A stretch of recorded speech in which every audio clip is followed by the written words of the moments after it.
F1, um novo filme estrelado pelo Brad Pitt, é uma versão atualizada de Dias de Trovão e eu vou te explicar o porquê. Vem ver comigo depois da vinheta. Fala, meus queridos, eu sou o Diogo Alpendre e seja bem-vindo a mais um Viu Comigo. F1, um novo filme estrelado pelo Brad Pitt, não fez muito barulho antes de chegar nos cinemas. E nem prometia ser um filme sensação no verão do Hemisfério Norte. Mas chegou e tem entregado bons números e sendo uma excelente surpresa nos filmes que estão em cartaz no cinema nesses últimos dias. E o legal é que eu não fui muito ligado, nem sou muito ligado à Fórmula 1, pelo menos desde que o Senna morreu. Não tenho acompanhado nada, até acompanhei um pouquinho ali durante o período do Felipe Massa e tal, mas nunca da forma como eu acompanhava o Ayrton Senna. Então, na minha concepção, talvez eu não gostasse tanto de Fórmula 1. Eu acho que eu gostava mais era do Ayrton Senna. E o filme mostra bem o que são os bastidores da Fórmula 1. O trabalho das equipes, o trabalho dos pilotos e até um pouquinho dos bastidores ali dos donos das escuderias. Então, embora eu imagine aqui que os fãs de Fórmula 1 tenham de fato ido com muita expectativa e já tivessem esperando esse filme, para mim foi uma grata surpresa. Cheguei no cinema sem qualquer expectativa para ver um filme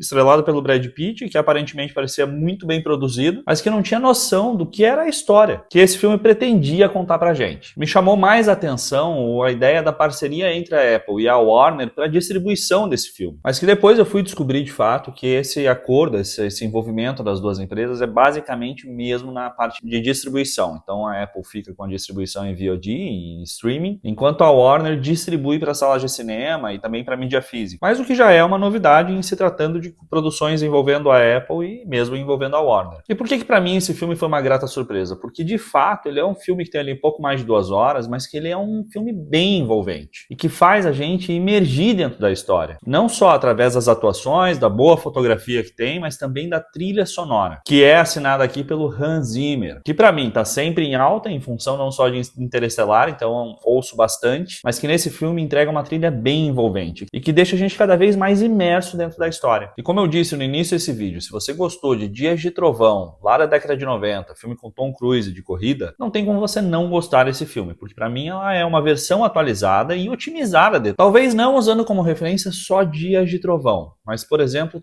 Top Gun Maverick. O filme também tem grandes semelhanças com Top Gun Maverick. E isso é explicado também aqui um pouco pelos bastidores. Tanto a produção do Jerry Bruckheimer, a direção do Joseph Kosinski e o roteiro com a assinatura de Aaron Kruger é uma parceria que já tinha se repetido lá em Top Gun Maverick e que agora está aqui em F1, ou Fórmula 1, se a gente já puder chamar assim, né? E o filme tem várias semelhanças, não só aqui um resgate de uma velha lenda veterana, que em Top Gun era o Tom Cruise, retornando ali para um ambiente repleto de jovens, ambiciosos e arrogantes. Em F1 isso acontece com o personagem do Brad Pitt, sendo um velho piloto, um piloto veterano, retornando ali para o ambiente de Fórmula 1, repleto de pilotos arrogantes. E a forma como esse filme foi filmado, foi produzido, é muito interessante, porque ele vai ali, ele circula mesmo dentro dos ambientes dos GPs que aconteceram de Fórmula 1. E isso se deve muito pelo envolvimento do Lewis Hamilton no projeto, e que provavelmente abriu as portas ali não só para o envolvimento da FIA, mas também dentro dos próprios GPs. E sendo o próprio Lewis aqui uma figura que aparece muito no final do filme. Mas antes disso, vamos retornar para o início aqui. Como estávamos falando, a história trata aqui de um resgate, de uma lenda, que nesse caso seria o veterano piloto de corrida Sonny Hayes, interpretado pelo Brad Pitt, que acaba recebendo um convite ali desesperado do Ruben, interpretado pelo Javier Bardem, que são velhos amigos e que chama ele ali para ser o piloto da escuderia nas 9 últimas corridas que eles possuem dentro desse ano. Já que se eles não conseguirem ganhar uma corrida sequer, o Ruben vai perder o direito da escuderia. E por isso essa medida desesperada. Chegando lá, ele encontra o outro piloto, que é um jovem arrogante, que acha que sabe tudo, que é o melhor de todos, e que o problema é sempre do carro. E aqui é legal porque a gente vê o filme desenvolvendo esse relacionamento entre esse veterano e entre o jovem e as rusgas que acontecem ali entre eles como equipe e que em algum momento acabam entendendo que tem ali comportamentos e muitos interesses em comum. Além disso, como nós vemos em Top Gun,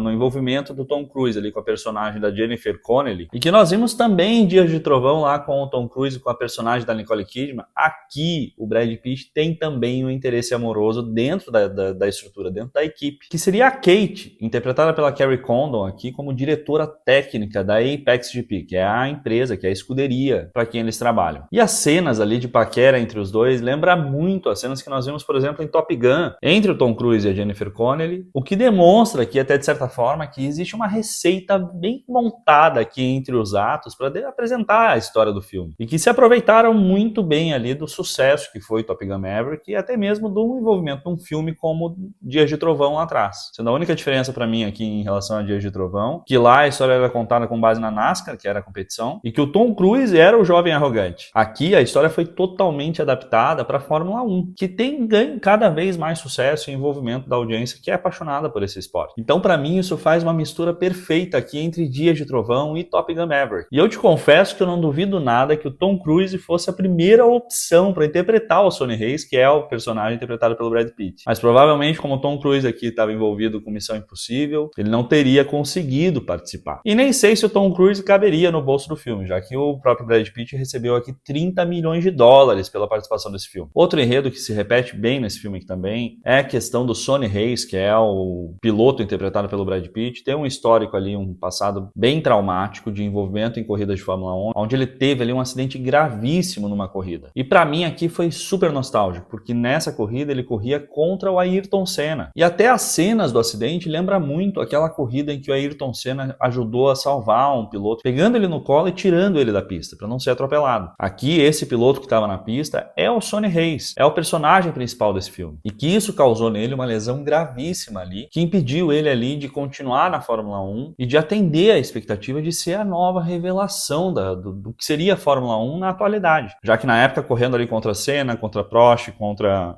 Mansell, ele era a jovem promessa. Com esse acidente, ele acabou abandonando a Fórmula 1 e teve que, com o tempo, aqui com o passar dos anos, recuperar a paixão pela corrida. E se metendo em corridas de tudo quanto é jeito, inclusive nas 24 horas de Daytona, que é exatamente quando ele recebe o convite do Rubem para participar ali, para ser o piloto da Fórmula 1 da escuderia dele. E a semelhança aqui com Dias de Trovão também acontece nesse sentido, porque essa lesão, esses ferimentos que o Sonny Hayes acabou tendo lá nessa corrida, lá no passado, em 93, se não me engano, acabam retornando aqui quando ele sofre um acidente durante uma corrida de Fórmula 1 e o Rubem, o dono da escuderia, descobre ali que ele pode morrer se entrar num carro de corrida. Assim como o personagem do Tom Cruise lá em Dias de Trovão. E o filme trabalha muito bem essa história. O storytelling, o arco do personagem é muito bem construído, assim como também dos outros personagens. O que faz desse filme uma história muito boa de ser assistida e que com a trilha do Hans Zimmer fica extremamente imersiva, além da fotografia perfeita, porque tivemos ali várias cenas que foram gravadas durante as corridas, na vida real, mas também a qualidade de produção do que nós vimos acontecer com todos os conteúdos que são Apple. E o terceiro ato desse filme, o final desse filme, é muito interessante. Inclusive, um plot muito legal ali, que faz valer tranquilamente as mais de 2 horas sentados no cinema. Então, na minha avaliação aqui, se você gostou de Top Gun Maverick, ou se você gostou de Dias de Trovão, você não tem como não gostar de F1. Então pode assistir que eu recomendo. Não é um filme aqui para ganhar uma porrada de Oscars, nem nada do gênero. Pelo menos na minha opinião. Mas é um excelente filme para se entreter e se divertir com uma boa história. E principalmente com cenas incríveis de ação. Então se você não assistiu, vai assistir e depois comenta aqui embaixo o que você achou. Se você já assistiu, conta aqui o que você achou, que eu tô super ansioso para saber. E se gostou desse vídeo, já deixa o seu like, não se esquece de se inscrever no canal, porque isso ajuda demais a que o vídeo chegue a mais pessoas também. E que o canal continue crescendo cada vez mais. E se você ainda puder, aperta a opção de hypar aqui, porque isso também ajuda muito que os vídeos cheguem a outras pessoas que não conhecem o canal. E se você não tinha visto nada disso, agora você viu comigo.